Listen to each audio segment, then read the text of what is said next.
अस्सलाम वालेकुम। Welcome to एमराद।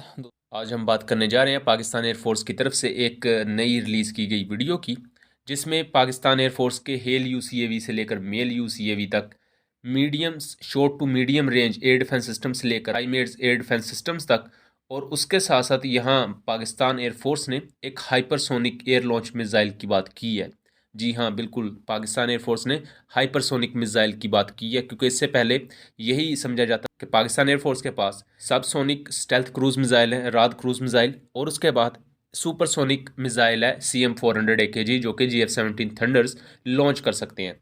लेकिन पाकिस्तान एयरफोर्स ने जो रिसेंटली वीडियो जारी की गई है, ये पाकिस्तान एयरफोर्स की मॉडर्नाइजेशन को लेकर है, और PAF के जितने भी नए एसेट्स हैं उसकी झलक हमें यहाँ दिखाई गई है। यानी कि कंचे ड्रोन है, TB2, शार्पर 2 का ब्लॉक 2, उसके अलावा HQ-9B सिस्टम्स की झलक हमें देखने को मिलती है, HQ-16FE सिस्टम की देखने को झलक मिलती है, और भी बहुत से सिस्टम्स हैं। J-31 वगैरह को दिखाया जाता है, जो long range anti stealth radar systems है पाकिस्तान के, YLC-8E है, फिर उसके बाद TPS-77 जैसे रेडार्स हैं, वो सब दिखाए जाते हैं। इस पर मैं बहुत जल्द वीडियो ज़रूर बनाऊंगा, बट अभी चूंकि मेरे ज़रा पेपर चल रहे हैं, सो मैं तमाम चीज़ों को तो अभी कवर नहीं करूंगा। लेकिन जो हाइपरसोनिक मिसाइल की बात की गई है, इस पर थोड़ा सा हम बात कर लेते हैं। इसको आप एक दफ़ा ज़रा खुद सुने। Aerial systems, including HAIL and MAIL, category UCAVs, modern electronic warfare platforms, force multipliers, state-of-the-art integrated air defense systems, air mobility platforms, HIMARS, and hypersonic missile capabilities has further bolstered the PAF's arsenal. And hypersonic missile capabilities. यहाँ देखने वाली बात यह है कि वो तमाम systems जो इस वक्त पाकिस्तान एयरफोर्स की या पाकिस्तान मिलिट्री की इन्वेंट्री में मौजूद हैं, उनका नाम लिया जाता है, एंड एट दी एंड जब CM-400 AKG को दिखाया जाता है, और ये भी कहा जाता है कि पाकिस्तान एयरफोर्स हाइपरसोनिक मिसाइल्स को भी एज अ फोर्स मल्टीप्लायर के तौर पर यूज़ कर रही है। अब यहाँ बहुत से लोग समझेंगे कि CM-400 AKG को कोई हाइपरसोनिक मिसाइल कहा जा रहा है, लेकिन मेरा ज़ाती ख्याल है कि CM-400 AKG supersonic air launch missiles हैं, ना कि हाइपरसोनिक। इस मिसाइल को जस्ट एक रिप्रेजेंटेशन के तौर पर या एक रेफरेंस के तौर पर दिखाया गया है। हाइपरसोनिक मिसाइल का पाकिस्तान एयरफोर्स की इन्वेंट्री में होना, या अगर ये हिंट दिया गया कि बहुत जल्द पाकिस्तान एयरफोर्स की इन्वेंट्री में होगा, तो ये एक बड़ा माइलस्टोन है। Pakistan air force 5th generation aircraft के लिए टर्किश कान और चाइनीज़ J-31 दोनों को लेकर चल रही है, और जो कान एयरक्राफ्ट होगा बुनियादी तौर पर तुर्की वाला कान एयरक्राफ्ट नहीं, वो तुर्की का अपना अलहदा वर्जन होगा।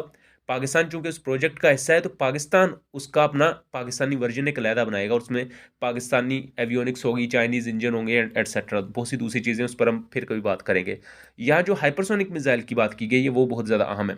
हाइपरसोनिक मिसाइल कौन सा हो सकता है? क्या ये CM-400 AKG का ही एक कोई अपग्रेडेड वेरिएंट होगा जो कि एक हाइपरसोनिक मिसाइल की तरह एक्ट करेगा? ये भी इस वक्त एक डिबेटेबल चीज़ है। इंडियन साइड पर रैम्पेज मिसाइल को as a air launch anti ship missile के तौर पर पिच किया जाता है, जो कि इजरायली मेड मिसाइल है। और ये जो एयर लॉन्च बैलिस्टिक मिसाइल्स होते हैं, ये अपने बहुत ही ज़्यादा पावरफुल इम्पैक्ट की वजह से ख़तरनाक समझे जाते हैं, और बैलिस्टिक मिसाइल अपने पावरफुल इम्पैक्ट की वजह से दुश्मन एयर डिफेंस सिस्टम के लिए भी खतरा इस वजह से होते हैं कि अपनी बहुत ज़्यादा स्पीड की वजह से कई दफ़ा दुश्मन एयर डिफेंस सिस्टम भी इन्हें रोकने में नाकाम रहते हैं। इंडियन नेवी इन रैम्पेज मिसाइल्स को अपने MiG-29 के एयरक्राफ्ट पर यूज़ करती है। सेम पाकिस्तान भी CM-400 AKGs को GF-17 थंडर्स पर यूज़ करता है। अब GF-17 थंडर्स के अलावा भी इस रिसेंट वीडियो में J-10C एयरक्राफ्ट के साथ भी CM-400 AKG को दिखाया गया है। यहाँ एक और चीज़ भी हमें क्लियर होती है कि CM-400 AKG मिसाइल है, ये सिर्फ एंटी शिप रोल के लिए नहीं, बल्कि पाकिस्तान एयरफोर्स इन्हें ग्राउंड ऑपरेशंस के लिए भी यूज़ करने का इरादा रखती है, एंड ऑब्वियसली ये तमाम किस्म के रोल्स को सरंजाम दे सकता है। लेकिन इस मिसाइल की जो मैक्सिमम स्पीड है, वो 3.5 से 4 मैक या 4.5 मैक तक है, जो कि सुपरसोनिक डोमेन में आती है। अगर हाइपरसोनिक डोमेन में अगर आपने जाना है, तो हाइपरसोनिक स्पीड अचीव करने के लिए कम से कम आपको 5 मैक से ज़्यादा, यानी कि आवाज़ की रफ्तार से 5 गुना से ज़्यादा स्पीड चाहिए होती है। इसी तमाम चीज़ के चलते अगर कोई ऑब्जेक्ट 5 मैक से ज़्यादा की स्पीड अचीव कर लेता है, तो उसे हाइपरसोनिक ऑब्जेक्ट कहा जाता है। और हाइपरसोनिक मिसाइल सिर्फ स्पीड की बेस पर हाइपरसोनिक नहीं होता, बल्कि उसकी ट्रेजेक्टरी भी क्रूज मिसाइल और बैलिस्टिक मिसाइल की बनिस्बत थोड़ी सी डिफरेंट होती है। ये ग्लाइड कर सकते होते हैं, जिसकी वजह से आज के दौर के जो एयर डिफेंस सिस्टम है, उनके लिए ये नामुमकिन है कि किसी भी हाइपरसोनिक मिसाइल को इंटरसेप्ट किया जाए।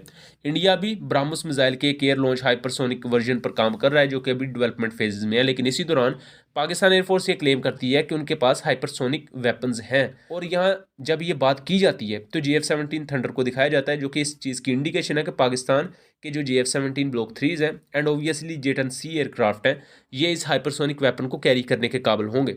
लेकिन यह हाइपरसोनिक वेपन किस नौइयत का होगा, इसकी क्या स्पेसिफिकेशंस हैं, ये पाकिस्तान एयरफोर्स का इधर हिस्सा है या बहुत जल्द हिस्सा बन जाएगा, इस बारे में कोई भी खुल के बात नहीं की गई। मेरा ज़ाती ख्याल है कि पाकिस्तान एयरफोर्स का भी हिस्सा नहीं भी है, लेकिन चूंकि ऑफिशियली बात कर दी गई है तो हमें एटलीस्ट 1 साल से भी कम अरसे में ये पाकिस्तान एयरफोर्स में इंडक्ट होता हुआ दिख सकता है, या हो सकता है ये पाकिस्तान एयरफोर्स में हो और अभी तक दिखाया नहीं गया।